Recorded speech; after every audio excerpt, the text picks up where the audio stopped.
Welcome in, James. Hey, what's up? Wow, I can't believe I get to talk to you. Yeah, I mean, welcome in. James, are you at least 18 and are you a believer? Yes, sir. I'm 32 from Jackson, Michigan. I am a believer. It happened 8 years ago. Well, strike number one, you're from Michigan, but I can let that one slide at least. Which God do you believe in? Um, We lost you there. Did you say something? Hello? Yeah, yep, you still with us?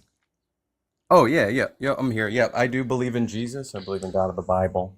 I believe the Old Testament and the New Testament were the same God, just different revelation, Sure. the, based on the time, of what God wanted to do, of which aspects of his character he was revealing within a given time. Because in the Old Testament, was not a fullness of the revelation of the character of God. It was in Jesus that we see the fullness of the revelation of the character of God. That's what I believe anyway. But go ahead. Fair enough. Okay, do you think that God's good? I do. Do you think that he's all good? Do I do. I do think. you think he ever does anything bad? Yeah, I think that from a human standpoint, we could perceive it. But I think with a correct understanding of his character in the Bible, that we can see that he is good. Sure. So you think we have the ability to examine the character of God and see, we can taste, as the Bible says, taste and see that God is good. We can do that. Because if you're looking through the lens of how God revealed himself in the Old Testament, it will be skewed because it wasn't a full revelation of his character. Yeah, but it was still God, right? Of God, but during the Old Testament times, he was magnifying sin. He was magnifying Yep. the, Adorable. And the no one cares about the theology. We're talking about yeah. identity, right? The God of the Old Testament is the God that you worship, right? uh yeah, yeah, oh yeah, he's the same God. Yeah. I do agree. Yeah. But Yahweh in the Old Testament is Jesus to you, right? Yeah, he's the Father. Yeah, Well, I mean, Jesus is God, right? yeah, yeah. He's the only begotten Cool. Son. Do But you yeah, think that in order to be, I don't know, executed by fire, you should, like, maybe, I don't know, have to commit a crime? what are you referring to? I'm, well, so for example, if I said to you, "Hey James, let's make a bet. Um, if I torture all of your family members and execute your children, I don't think that you'll turn away from God. Would I be justified in executing all of your children?" Are you referring to eternal burning hellfire? No, Like, oh, you're just simply asking. Let's say that again. Sorry, ask me that question again. Go ahead. I'll cut My to the bad. chase. Have you read the book of Job? Oh, yes, yes. Yeah, God killed a bunch of people in that book, right? What are you referring to? Sorry, refresh my memory. Have you read Job? Do you know what God did? Yeah, if you refresh my memory, I'm just. Oh, you're talking about, oh yeah, all of Job's family and all of that His being. children, his servants, his oxen, they're all wiped Yeah, out. God yeah. told Satan to do it. You think Uh, that's a good yeah. behavior? No, no. So, but you do have to look at. See, the thing is from you can say obviously to kill people is not right, right? I mean, it's not right. We So know that clearly. so God's not right then. You have to analyze, you have to look at things in the perspective in which God has revealed himself through the Bible. So if you want to analyze it, you have to look at things in the perspective of the great controversy is like, you have this cosmic event, right? Where you have all one third of these angels plus Lucifer who James, has buddy, we're rebelled. we're gonna need you to focus. We're talking about Job. Yeah. Okay, so God But had Job's family save his wife brutally murdered, right? All I'm trying to figure out is if you're an all good God, how do you justify just randomly murdering everybody to prove a bet? How's that good? Um, well, if it leads to, so if the biblical narrative is correct and it leads to more salvation of souls, inevitably, and if Job's family was saved for eternity, we know this world from a biblical narrative, this world is corrupt. So if God, if one day they will be on the new earth, as is depicted in Revelation, well, then ultimately their death is fine because this life is just temporary anyway. Because this is the Okay, biblical narrative, so right? so God our will give suffering here is meaningless then. Well, not saying that it's meaningless. I'm just saying, Well, like, how much does it Job's matter family then? was Job's family was sacrificed in the cause of this, celestial conflict between Satan and God, right? It's not a In conflict, order, it's a bet. God just wants to win a bet. well, no, that's not that. Is that God is vindicating His character to the 2/3 of the angels that are still in heaven, and He's vindicating His character in contrast to the character Why of does he Satan, have to who wanted. why does he have to vindicate his character? Don't they already know his character? No, well, that's the whole story of the rebellion is Okay, that Satan wanted to be like God. He thought he could establish his own righteousness so because God was good. he's more interested in proving to the wicked angels that he's powerful than he is No, about doing horrific things to mankind. Like he no, thinks it's no, okay to do horrific things to mankind to demonstrate like how big his biceps are. no. Ultimately, it's to vindicate his character for the 2/3 of the angels who are still in heaven, and for those who will be saved through Jesus here on earth. So they So don't know. because That's what I asked. They don't know his character. That's what you're saying, right? Okay, so they do, but it was in question. Like it was Who like was brought questioning before. It it? was like a trial, right? It was like a trial. Like Satan is bringing a case before the angels, and 1/3 of them they accepted the argument, right? And they were like, "Well, based on this evidence, we But believe you, Satan." And the focus. other 2/3, We're talking about Job, right? I know you really want to read Revelation into this. We're not reading Revelation right no, now.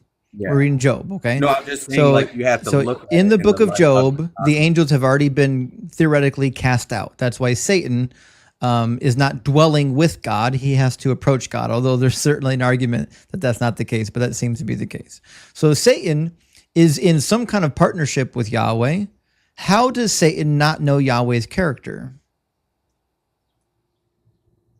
How does Satan not know Yahweh's character? Well, he had been he had been bringing accusations against it, since the time of heaven. So he second guessed it. Find me And that it Bible wasn't verse, okay. So because I don't think the Bible actually says that. It says he's the father of lies, since he's been lying from the beginning. It does say that. It didn't say anywhere that Satan was second guessing God's nature or God's character. Satan knows who God is. When Legion is cast out of the Gerasene demoniac, they know what's happening. They know who Jesus is. They know that their time has already been allotted. They already know. He's got to go look it up now. Just so you know, James, when you swipe away from the app, nobody can hear you. I assume you don't have a paper Bible with you? no, I don't. So you couldn't hear me when I swiped away? Nah. Okay. Can I just bring up that verse in Ezekiel? Hey, and by the way, brother, dude, I totally respect you. I would never like insult you. And also I respect your questions. I wanna say that first. Like my it's on a foundation of, honestly love, man. Like I care about you. Like if you were right next to me, if you were hurting, if you were in pain, if you needed anything, I'd be there for you. And I'm okay that you have a different worldview than me. I know a lot of Christians come in here and they argue with you. But that's not me. I really love God. I believe in what He did for me.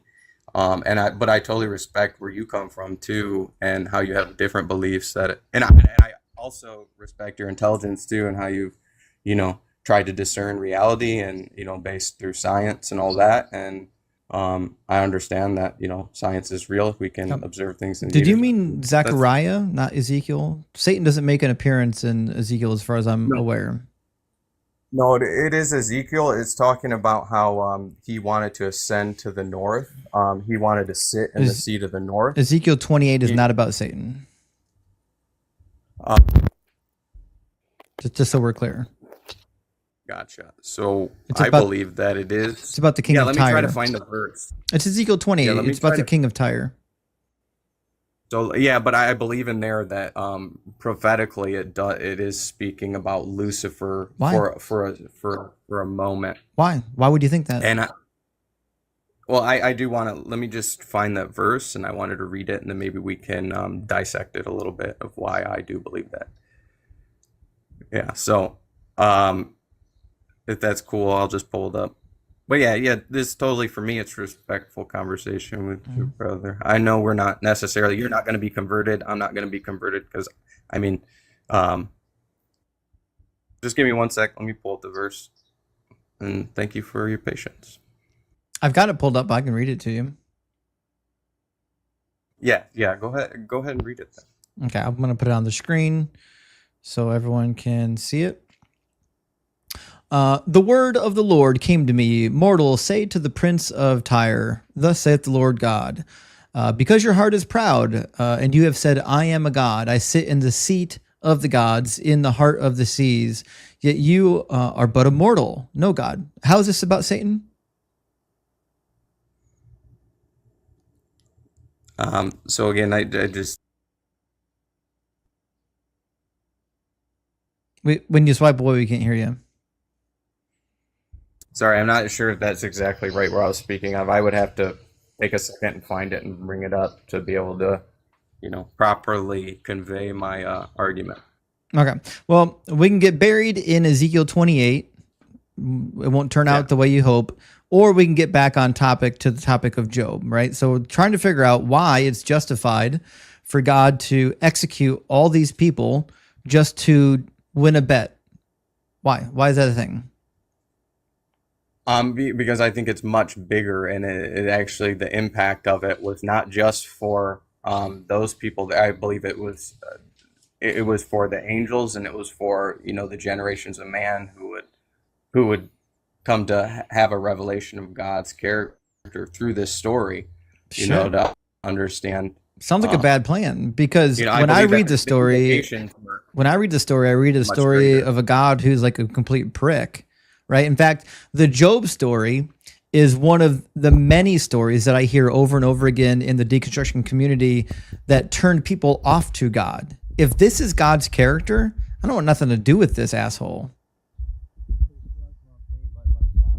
No one can hear you. Your microphone's covered.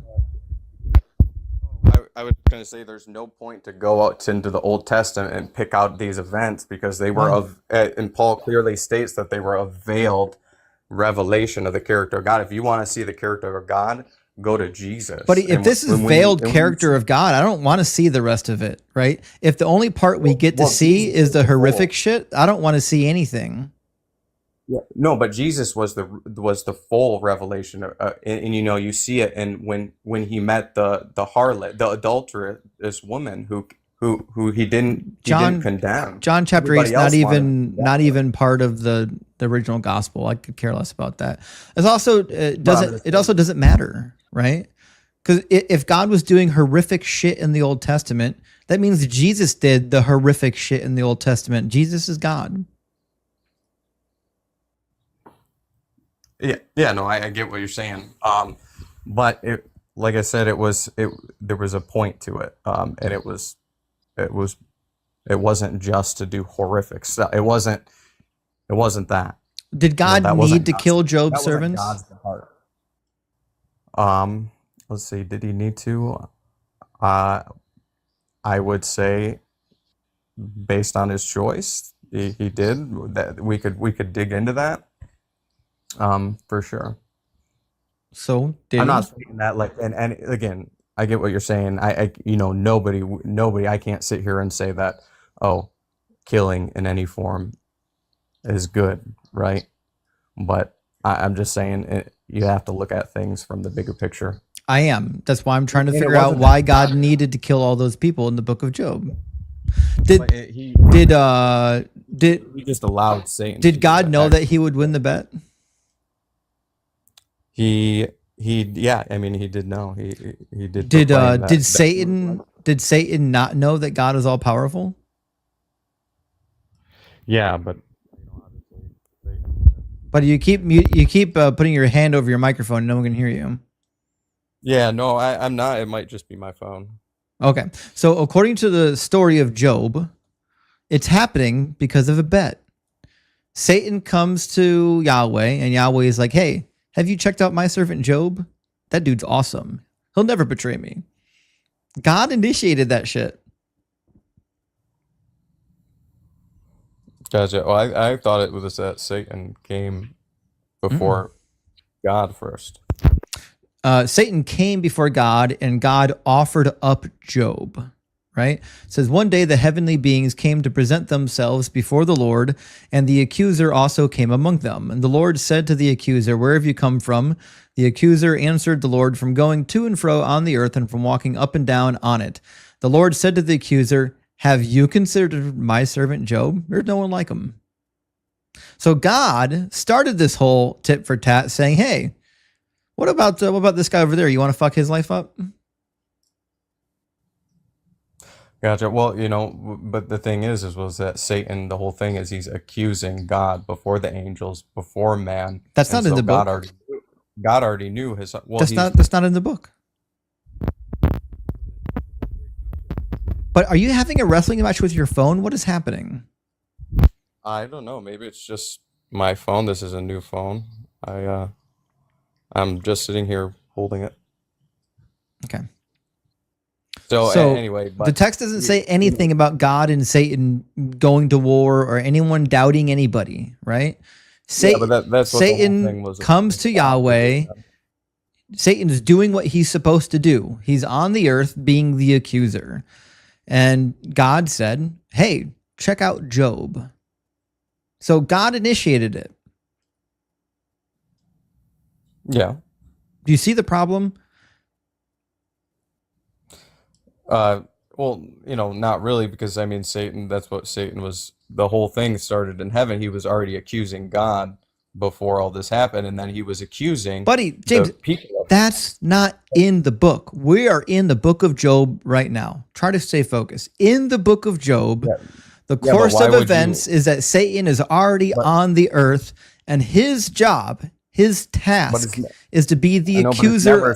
His task is to be the accuser of the brethren. So he's on the earth and he's finding people to accuse. He comes back to heaven and God says, hey, what do you think about Job? I don't think he'll do anything he's not supposed to. I don't know. I would just say, when you're studying science, this whole thing, you got to keep the big picture in mind. You're studying all these micro nuances because you're trying to build up a big picture of what all this, why is all this happening? Where did it all come from? How do we fit in? And what do we do? That's why I'm asking you, why did God feel the need to execute Job's servants and his family members? What need did he have to fill?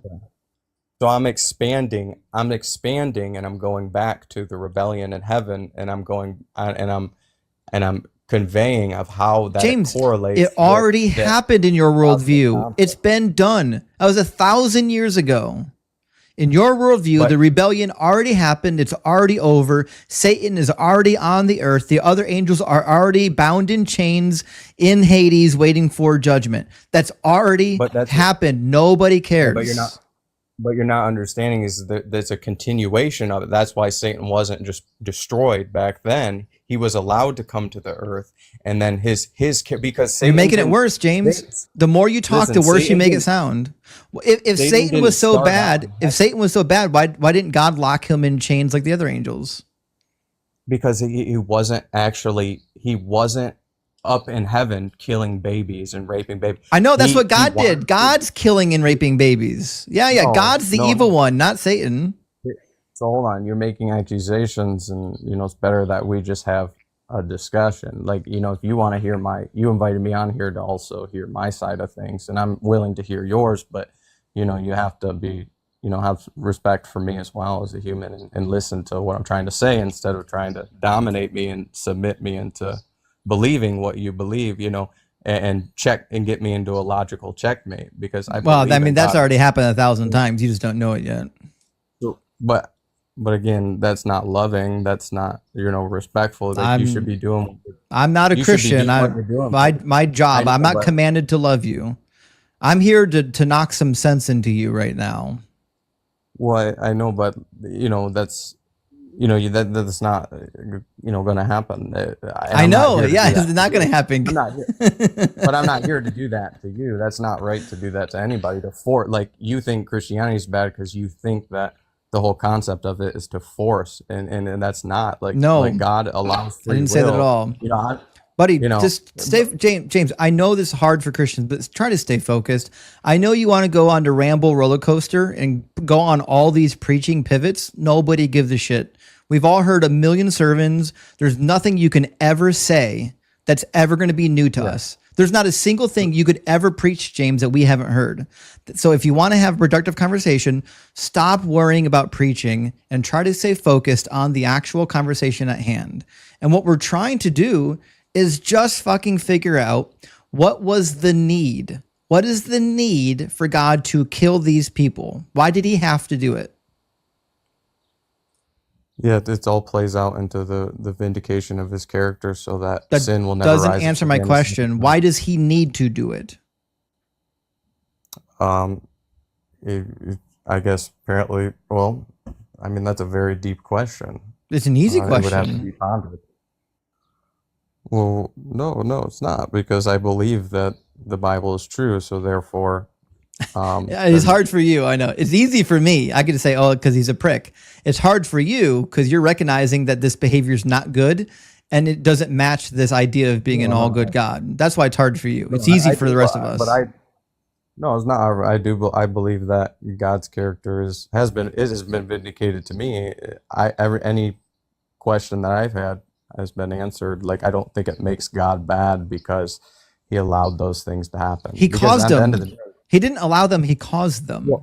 Well, in the book of Job, it's actually Satan that does it. No, it's not. God tells him he can do it, and part of it comes from heaven. The fire from heaven comes down and kills some of them. Did you read that part? Well, yeah, but Satan can do all sorts of lying signs and wonders and cause fire to come. So the Bible's lying? No, it's just saying that. I'm just saying that it was Satan. It could have been Satan. The fire coming down from heaven. God told him to do it. God said, stretch out your hand. Or Satan said, stretch out your hand now and touch all that he has, and he will curse you to your face. So then the Lord said to the accuser, very well, all that he has is in your power. Only do not stretch out your hand against him initially. So this is the first time. God gave him permission. Yeah. He gave him permission. Yeah. So if you're the most powerful being in the universe and you give somebody permission to go fuck shit up, then it's on you. You gave them permission to go do it. Yeah, but if you look at things in light of the whole, like I said, the cosmic conflict, well then, and if their souls are going to be saved, he can't help himself. Well, because I believe I have to defend my faith, just as you have to defend yours. The cosmic conflict has nothing to do with this, right? Because the cosmic conflict, everything. That's what was the cosmic conflict ended? Did the story of Job end the conflict? No, that's not ended until the second coming. So did the story of Job have any effect? What effect did the story of Job have? The conflict is still going on. James, what effect? God's character is being James, what effect? Humans. James, what effect did the story of Job have on the arc of the cosmic conflict?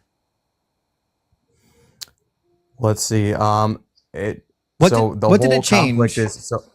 So you got to understand the conflict first is that Satan believed that he could be like God. But that's not my question. We all know the story that's not in the Bible. I'm asking you, what changed? When God did the story of Job, he killed all these people. What changed in this long arc? What's different now that wouldn't have been that way if he hadn't killed Job's kids? What's different? Let's see. So I've never been asked that before.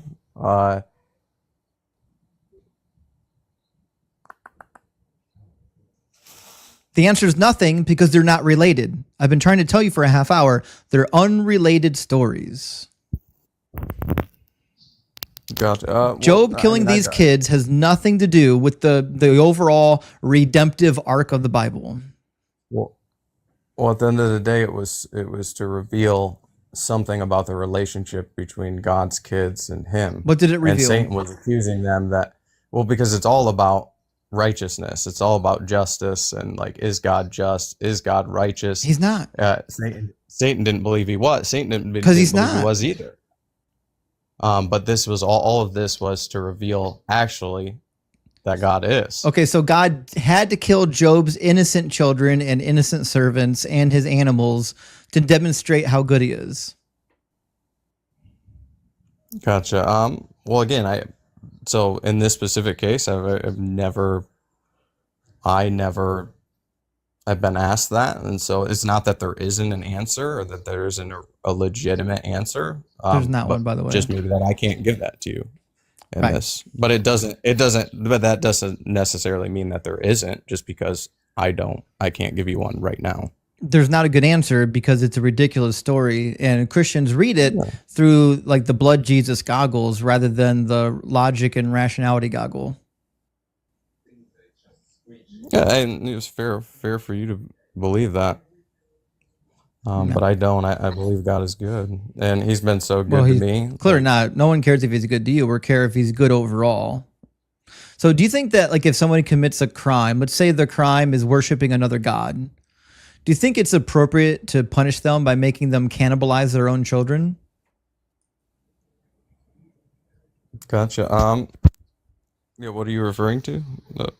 I'm not referring to anything yet. If I'm caught worshiping another god and I refuse to come back to Yahweh, would it ever be just to punish me by making me cannibalize my children?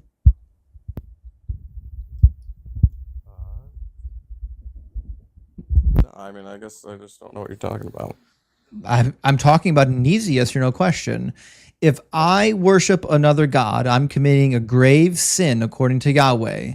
Would it be just for him to punish me by making me cannibalize my child?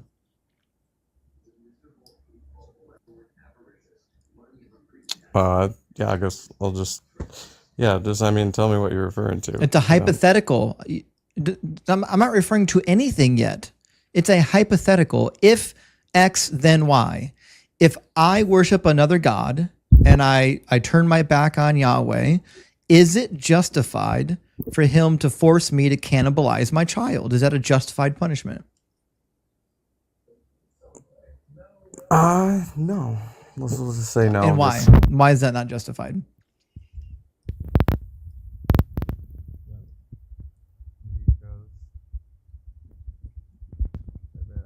No one can hear you right now, James. I can hear you now. Gotcha. So again, what do you like? So obviously you're gonna refer me to some kind of Bible text. So before I make a judgment, or before I speak or testify, I would know what you're speaking of. It's not a difficult question. I haven't even read you a Bible passage yet. I'm just asking you. You said if I committed this particular sin, it would not be just to have me cannibalize my child. All I'm asking is why. Why is that the case? Why would it not be just to do that? Mac, buddy, welcome in. Hey, man, what's going on? Good to see you, man. Same.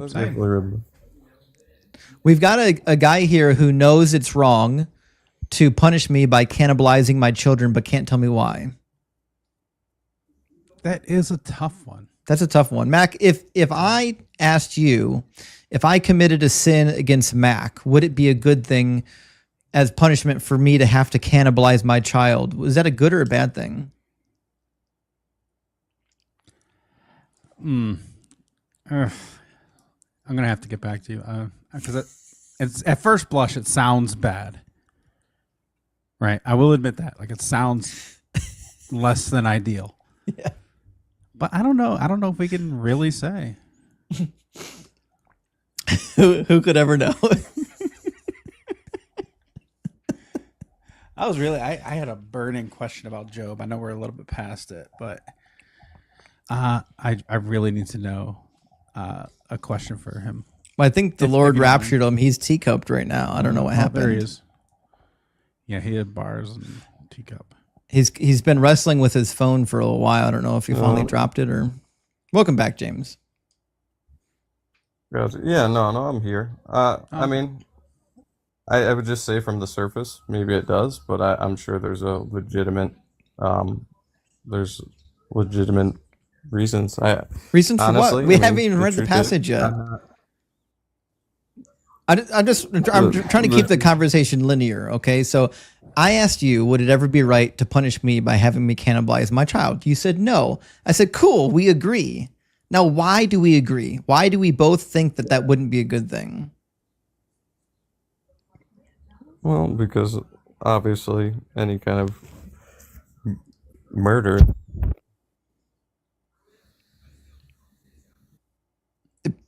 Because it's unjust, right? My child didn't commit the crime. My child shouldn't be murdered for my crime. So far, are we on the same page? Uh, Okay. Are you aware that? What Mhm. What's what up? is the crime in this instance? Is it just general disobedience, disbelief? What do we? Yeah, basically. Yeah. Okay. For not following God's commandments and whoring themselves to the gods of the other nations. Mm.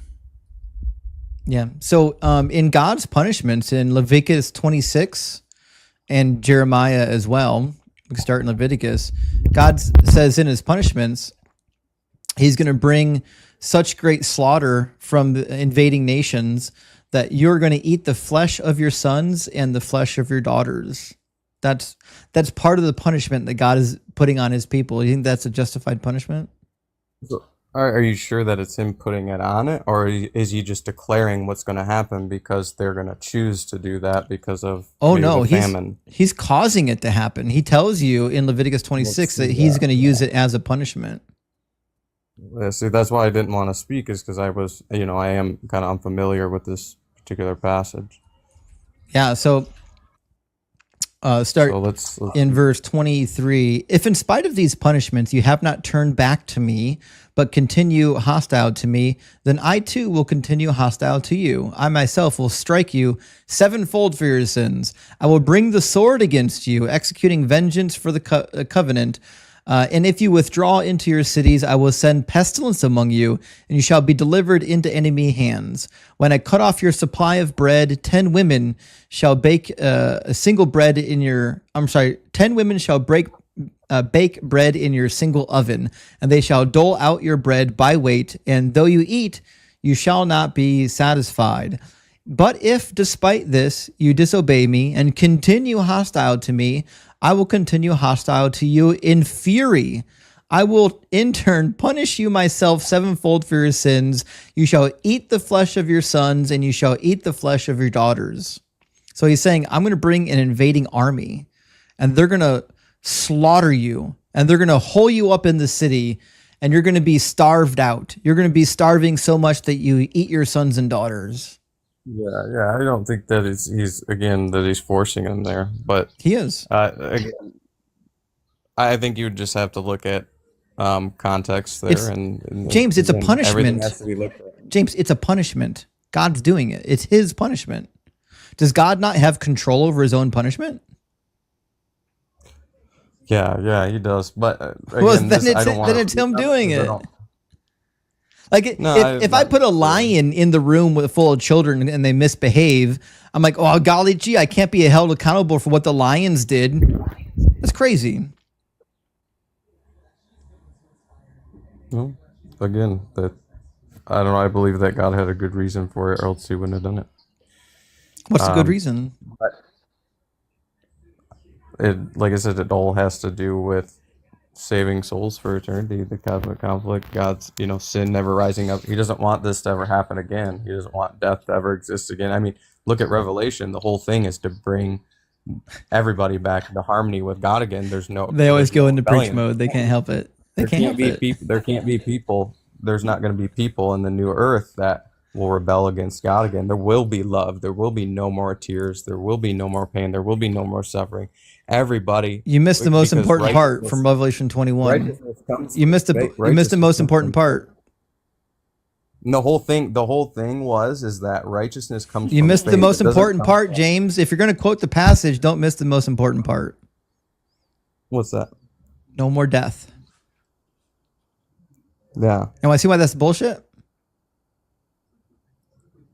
Go ahead. Because Why are you saying because that was robbed from Isaiah 65. And Isaiah 65, interestingly enough, when the author of Revelation stole that from Isaiah 65, he added to that passage. He added stuff to it that wasn't actually originally there. So the original prophecy from Isaiah says, "I'm about to create new heaven and a new earth. The former things shall not be remembered or come to mind, but be glad and rejoice forever in what I am creating. For I'm about to create Jerusalem as a joy and its people as a delight. I will rejoice in Jerusalem and delight in my people. No more shall the sound of weeping be heard in it, or the cry of distress. No more shall there be in it an infant who lives but a few days, or an old person who does not live out a lifetime. For one who dies at 100 will be considered a youth, and the one who falls short of 100 will be considered accursed." So he's saying, listen, in the New Jerusalem, people are going to live for a really long time. If you die at 100, you're going to be considered still in your youth, but they're still going to die.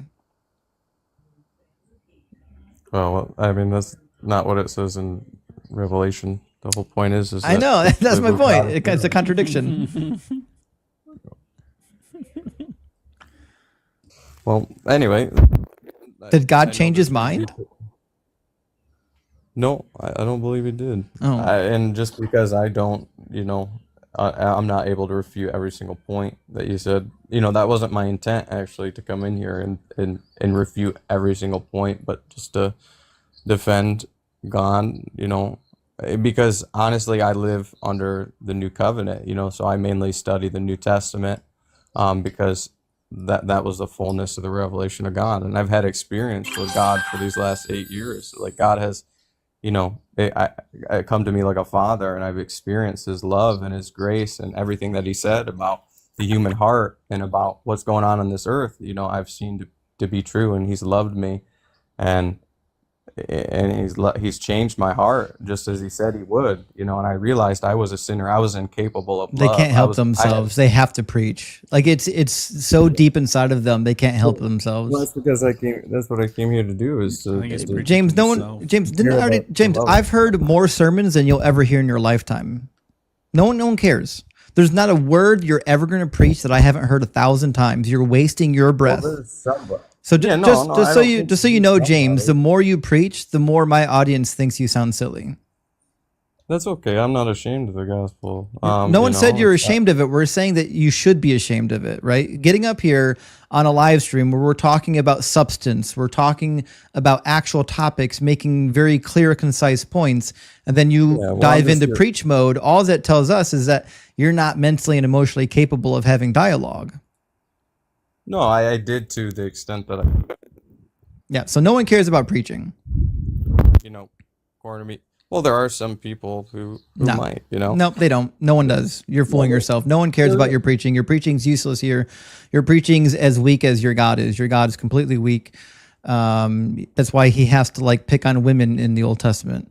But listen, James, I think we had a good enough conversation. We've got some people waiting to get in, so I appreciate you coming by. One question. Oh yeah, go ahead, Matt. One question. Yeah. So it is going back to Job, but I'm curious, James. Do you think God had a reason for doing what he did to Job? So it was just, everything is so that God's character will be vindicated, not only to the 2/3 of the angels, but to those who are on the earth. Did he have a reason? Yeah, that's all. That's all okay, it was. So that's a yes. Okay. Satan was accusing God. It was accusing Job. He's accusing Job of, obviously of not only serving God because of all the blessings, and so God was trying to say, hey, no, actually, if you took everything away from him, he would still love we know you. the story. Yeah. Yeah, we're very familiar. So I'm wondering, would you be surprised to learn that God disagrees with you? What do you mean? That he explicitly says he did not have a reason? No, I mean, it wouldn't do anything. Or what do you mean? Well, no, he says you incited me to move against Job for no cause. Oh, I guess I never. Where does he say that? chapter 2. Yeah, Job chapter 2 didn't really go very far. Gotcha. Well, anyway, like you said, Just something to noodle on. gotcha. Yeah, You don't have to solve it on this call, experienced but- God so much. You couldn't convince me. Like, you think it's funny. It's not funny, man. It's the truth, It's man. hilarious. You're gonna die one day. pretty I'm gonna die one funny. day, and I care. And no one cares, James. All right, listen, I'll pray to Doug for you, and I appreciate it. you can spend your alone time in the closet with Yahweh, okay? Thanks for going up.